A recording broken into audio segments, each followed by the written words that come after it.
So hello guys, कैसे हो आप सब। उम्मीद है कि आप सब खैरियत से होंगे। तो आज का जो हमारा नया टॉपिक है दैट इज़ आईवीपी। ठीक है, ये एक्सक्रीटरी सिस्टम का ही एक प्रोसीजर होता है जिसको हम बोलते हैं आईवीपी। ठीक है, आईवीपी और दूसरा नाम इसका है आईवीयूबी। ठीक है, आईवीपी जो है इसका नाम जो है आईवीपी जो है उसकी फुल फॉर्म है इंट्रावीनस पाइलोग्राम, और दूसरा आईवीयू की फुल फॉर्म है इंट्रावीनस यूरोग्राम। तो ये हमारे पास जो ये इनकी फुल फॉर्म्स वगैरह है ये पूछी जाती है हमें एग्ज़ाम्स में। ठीक है, अभी आगे चलते हैं हम कि आईवीपी होता क्या है। आईवीपी जो हमारे पास एक रेडियोलॉजिकल प्रोसीजर है। ठीक है, ये एक रेडियोलॉजिकल प्रोसीजर है किस चीज़ का, यूरिनरी सिस्टम का।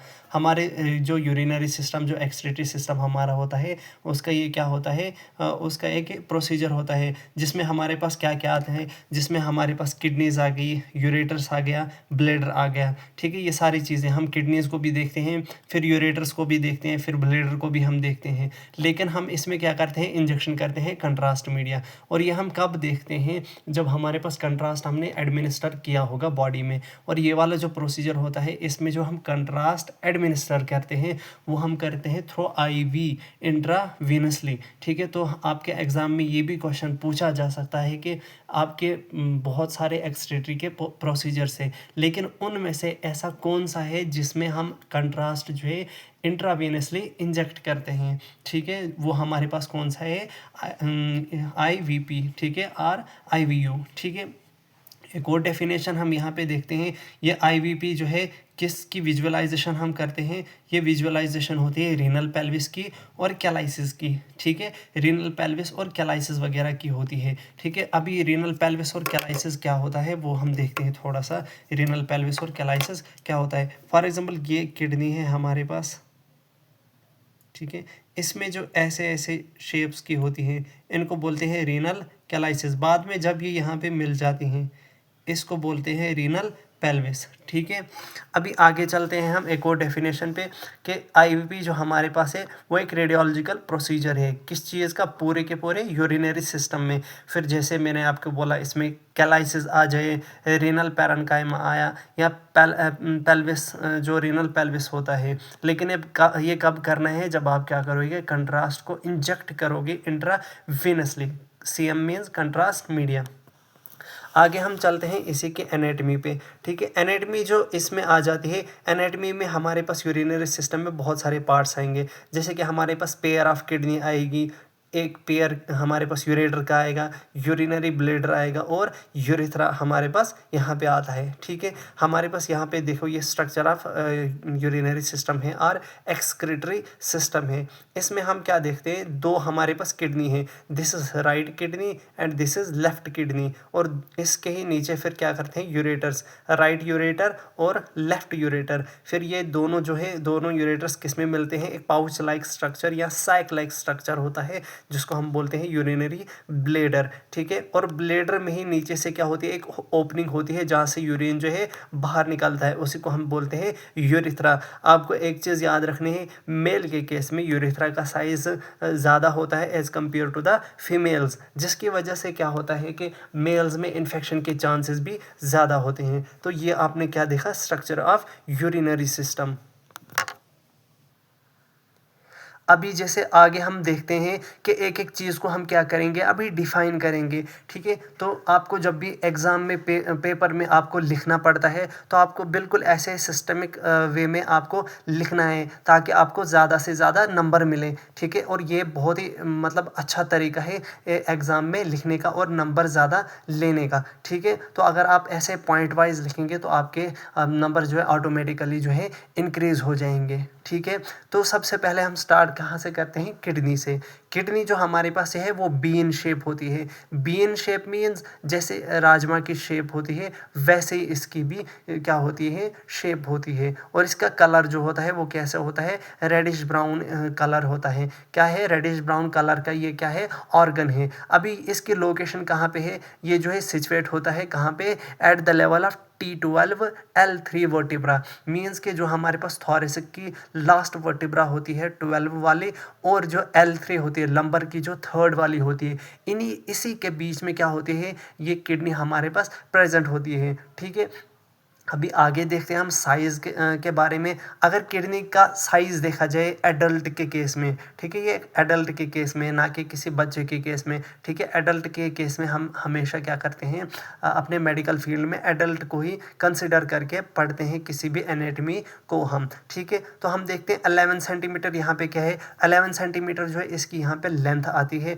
7 सेंटीमीटर जो यहाँ पे इसकी ब्रेड्थ और विड्थ जिसको आप बोलते हो वो आती है, और लास्ट पे आपका क्या है यहाँ पे थिकनेस आपकी कितनी होगी यहाँ पे 3 सेंटीमीटर, ठीक है। अभी एक और चीज़ 150 ग्राम जो इसका वेट होता है, ठीक है। किडनी का फंक्शन यही होता है कि यूरिन वगैरह को बनाना है, ठीक है, यूरिन को बनाना है, ब्लड को क्या करना है, प्योरीफाई करना है, उससे जितने भी एक्सक्रीटरी मटेरियल है उनको क्या करना है, बाहर निकालना है, ठीक है, in the form of urine, ठीक है। अभी नीचे चलते हैं हम यूरेटर का। हमने बोला कि यूरेटर्स जो हमारे पास है वो दो हैं, पीयर में हमारे पास होता है, एक राइट होता है और दूसरा क्या होता है, लेफ्ट हमारे पास होता है।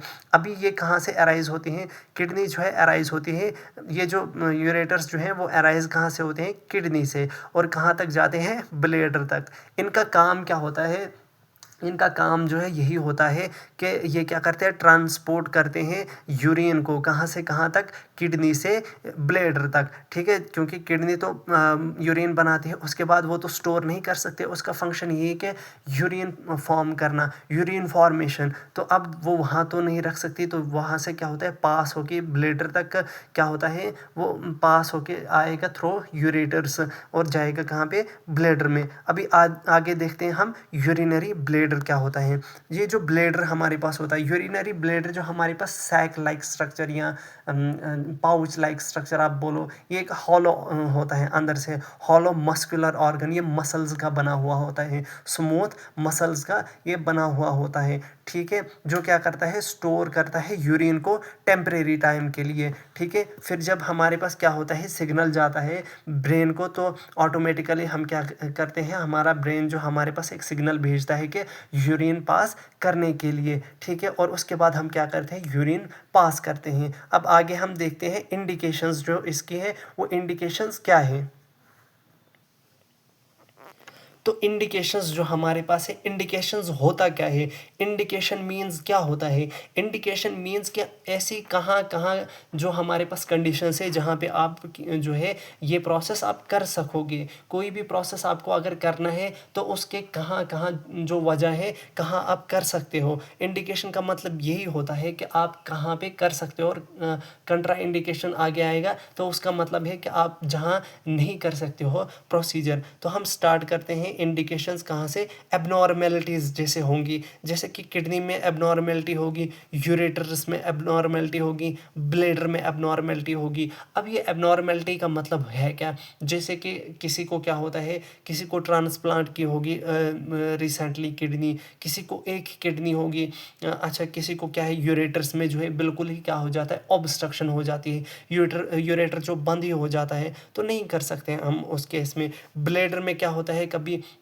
हमारे पास ब्लेडर में भी ऐसे ही कुछ प्रॉब्लम्स वगैरह आ जाती हैं, ठीक है, परफोरेशंस वगैरह हो जाएंगी, जैसे कि पोर्स वगैरह बन जाते हैं ब्लेडर में। अभी दूसरा जो हमारे पास मेन इंपॉर्टेंट है दैट इज़ हेमेटोरिया। हेमेटोरिया मीन्स कि जब भी आपके ब्लड में क्या आपकी यूरिन में क्या होगा, ब्लड आएगा, यूरिन के साथ जब आपको ब्लड आएगा that is called hematuria. Heme means blood, ठीक है। एक और आता है हमारे पास थर्ड नंबर पे, कैलकुलस। अभी ये कैलकुलस क्या होता है, कैलकुलस मीन्स स्टोन्स, ठीक है, कैलकुलस मीन्स स्टोन्स। जब भी आपकी किडनी में, यूरेटर में और ब्लेडर में आपको क्या होंगी, कैलकुलस, तो उन केसेस में भी हम क्या करते हैं, ये प्रोसीजर करते हैं, यूरेटरिक ऑब्स्ट्रक्शंस। ऑब्स्ट्रक्शंस मीन्स कि कोई भी ऐसी, ऑब्स्ट्रक्शन का मतलब होता है रुकावट, ठीक है।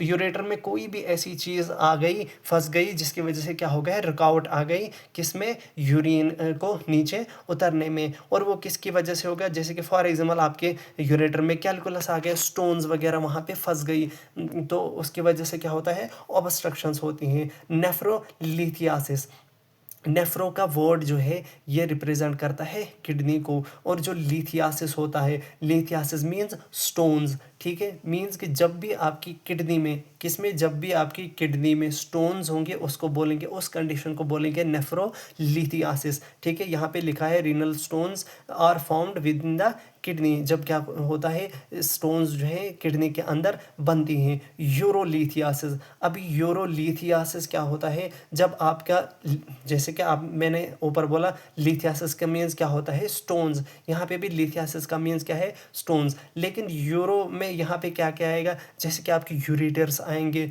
ब्लेडर आएगा और यूरेथ्रा आएगा, ठीक है। यूरेटर हो, ब्लेडर हो और यूरेथ्रा हो, इन सब में जब क्या होगा, स्टोन्स होंगी, तो उन केसेस में आप क्या बोलोगे, यूरोलिथियासिस है इसको। हाइड्रोनेफ्रोसिस, हाइड्रो मीन्स वाटर, जब भी आपकी किडनी में क्या होगा, वाटर होगा, उस केसेस में आपको क्या बोलोगे, उसको हाइड्रोनेफ्रोसिस, ठीक है। एक्टोपिक किडनी मीन्स के जब भी आपके पास एक ही किडनी होगी, ठीक है, या कुछ और एबनॉर्मेलिटीज होती हैं। डाइसूरिया में क्या होता है, आपका पेनफुल यूरिनेशन होता है। What does it mean painful urination, means के अभी कोई जो है पर्सन जो है यूरिन पास करने के लिए जाता है, लेकिन जब वो यूरिन पास करता है तो उसको उस टाइम जो है पेन होती है, जलन जैसी होती है, उसी कंडीशन को हम क्या बोलते हैं, डायसूरिया। एक ऐसी कंडीशन अपोजिट में आ जाती है पायूरिया। पायूरिया में क्या होता है कि जो यूरिन में, यूरिन जो, यूरिया का मीन्स ही होता है यूरिन,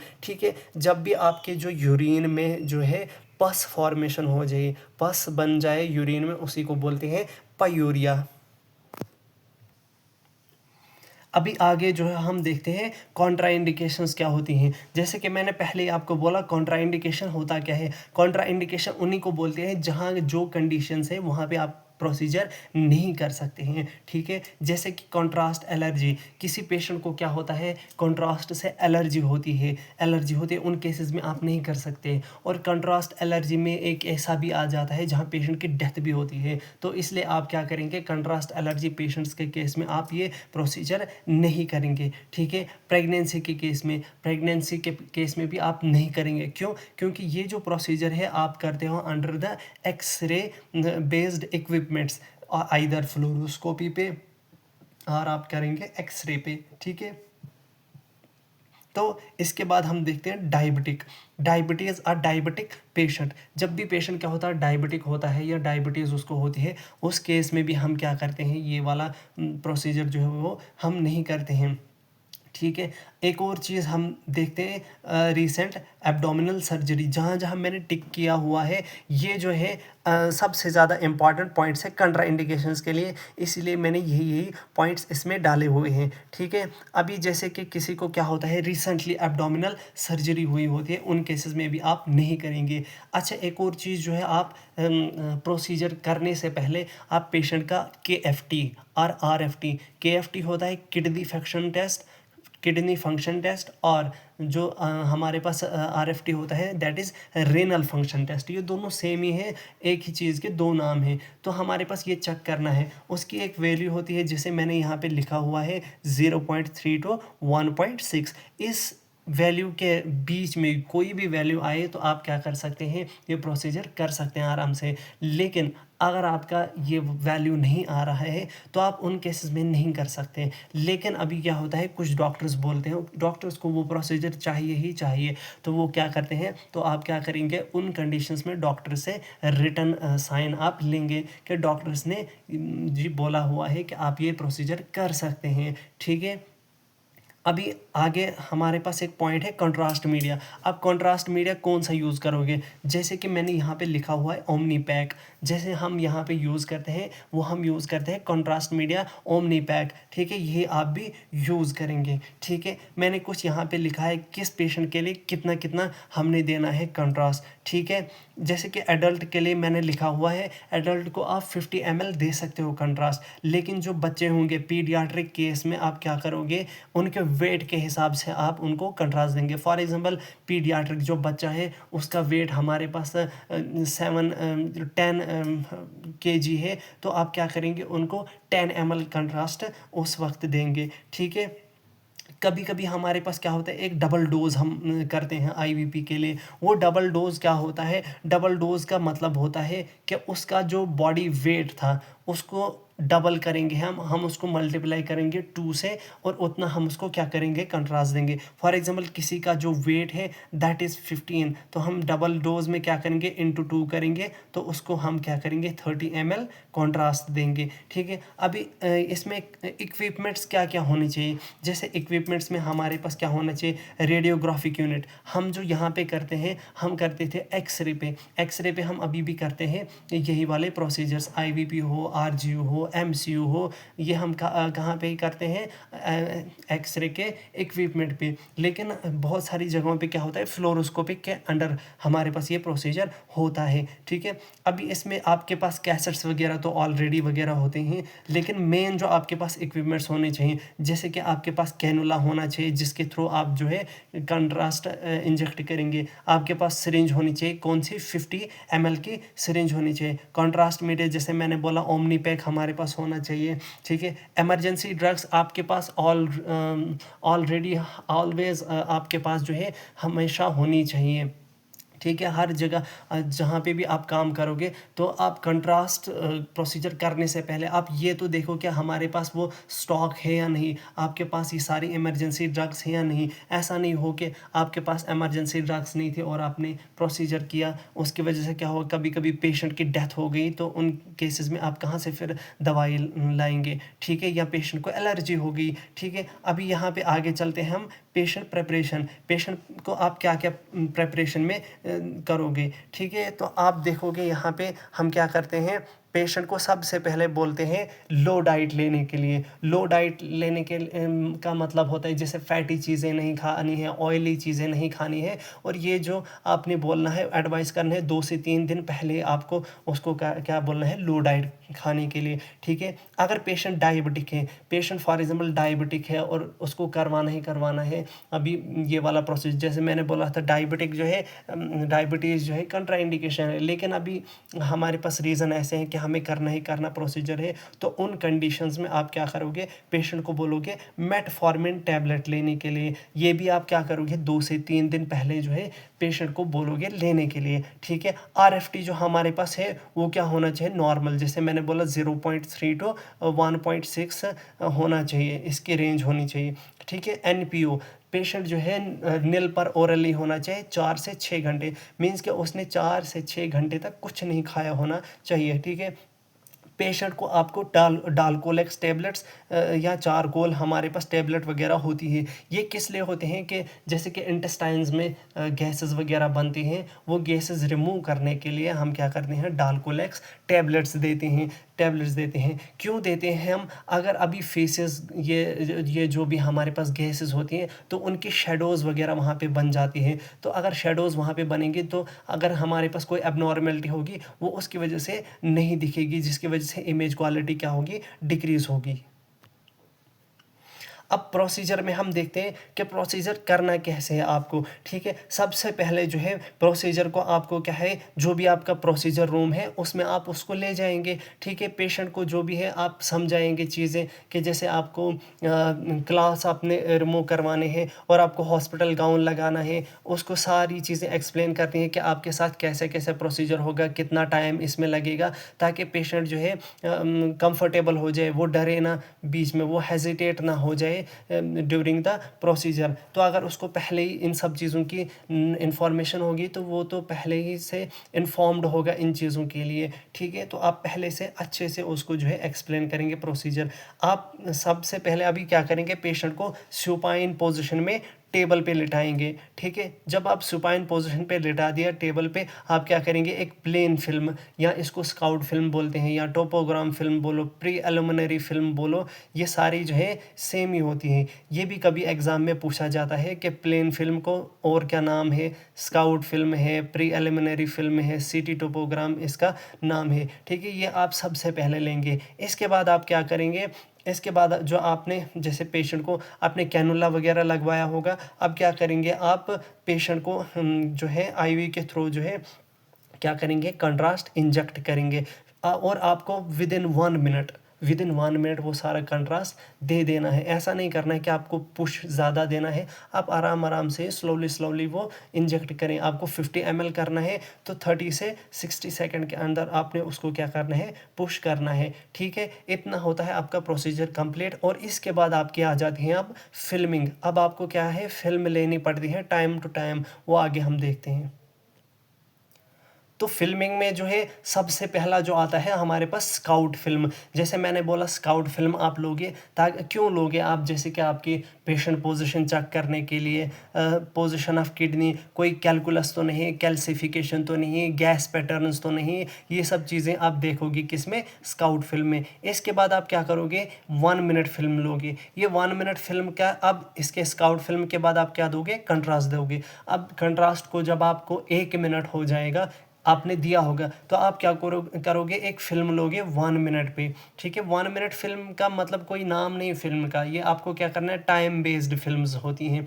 तो आपको पहला शूट जो है वो अब क्या करना है, 1 मिनट पे लेना है। इसमें आपको क्या दिखेंगी, किडनीज दिखेंगी थोड़ी सी, ठीक है। अब क्या होगा, जो टाइम बीतता जाएगा कंट्रास्ट नीचे आएगा। अब 5 मिनट पे आप लोगे एक और फिल्म, इसमें आपको क्या दिखेंगी, किडनीज दिखेंगी अच्छे से, और जो अपर पार्ट होता है यूरेटर का वो भी आपको दिखेगा। तीसरे में आप क्या करोगे, अभी 10 मिनट फिल्म लोगे। इस 10 मिनट में आप क्या करोगे, 10 मिनट फिल्म में आपको एक और बोलते हैं, एक कंप्रेशन फिल्म भी आप इसको बोलते हैं। इस वाले टाइप में क्या करते हैं, कंप्रेशन अप्लाई करते हैं। कंप्रेशन में थोड़ा सा क्या करते हैं, प्रेशर अप्लाई करते हैं हम एंटीरियर सुपीरियर इलियक स्पाइन पे, AS ठीक है। वो कहाँ पे होता है, जैसे कि आपका जो जहाँ पे ब्लेडर होता है, ब्लेडर वाले एरिया पे आप क्या करेंगे, पुश करेंगे नीचे के लिए, तो आप वहाँ पे भी इसी को बोलते हैं कंप्रेशन, ठीक है। कंप्रेशन जो है कुछ चीज़ों में आपने अवॉइड करनी है, जैसे ट्रॉमेटिक पेशेंट होता था,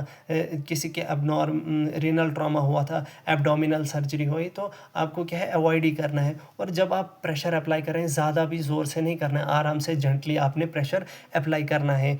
अभी आपने क्या करना है, ये जो व्यूज़ आप ले रहे हो 1 मिनट 5 मिनट 10 मिनट फिल्म, ये आप क्या करोगे, डिफरेंट व्यूज़ में लोगे, ठीक है। जैसे कि आपने AP में ले ली, आपने दोनों ओब्लिक्स, राइट एंटीरियर ओब्लिक भी और लेफ्ट एंटीरियर ओब्लिक भी यहाँ पे ले ली, ठीक है। किडनी की कहाँ पे, एक 10 मिनट में आप क्या करोगे, 3 व्यूज़ लोगे, एक AP और व्यूज़ 2 ओब्लिक में, राइट एंटीरियर ओब्लिक भी और लेफ्ट एंटीरियर ओब्लिक भी। अभी 15 मिनट में आप क्या करोगे, पेशेंट को लिटाओगे प्रोन पोजीशन में, ठीक है। प्रोन पोजीशन में जब आप उसको लिटाओगे तो अब आपको क्या दिखेंगी, यूरेटर्स, किसमें, 15 मिनट फिल्म में। ये वाली जो आपके पास फिल्म्स है ना, डिफरेंट टाइप की, इसमें आपको पूछा जाता है एग्जाम्स में क्वेश्चन, जैसे कि 5 मिनट फिल्म में आपको क्या दिखा, 15 में आपको क्या दिखा, फिर आपके 35 में क्या दिखा। अभी 35 मिनट फिल्म जो है इसमें आपको ब्लेडर दिखता है अच्छे से, ठीक है, किसमें, 35 मिनट फिल्म में। और लास्ट में आप क्या बोलोगे,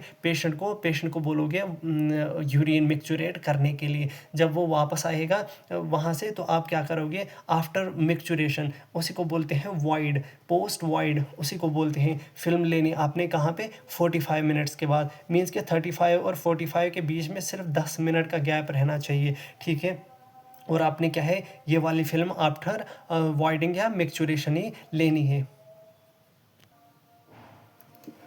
यहाँ पे जो है आपको लास्ट में कुछ कॉम्प्लिकेशंस वगैरह भी देखने को मिलेंगी, ठीक है। कॉम्प्लिकेशंस में आपको क्या हो सकता है कि जो पेशेंट के अपर आर्म में और शोल्डर में थोड़ी बहुत क्या हो सकती है, पेन हो सकती है, क्यों, इस टेक्निक की वजह से, ठीक है। और आफ्टर केयर में क्या करेंगे, आप पेशेंट को ऑब्जर्व करेंगे कुछ घंटों तक, और आप देखोगे कि उसको कोई एलर्जी तो नहीं हुई, कंट्रास्ट एलर्जी नहीं हुई, ठीक है। This is all about IVP। उम्मीद है कि आपको ये सब चीज़ें समझ आई होंगी। और जैसे मैंने ये नोट्स सिस्टमेटिक सीरियली बनाई हुई है सीक्वेंस वाइज, ऐसे आप भी बनाएंगे और ऐसे आप एग्ज़ाम में भी लिखेंगे।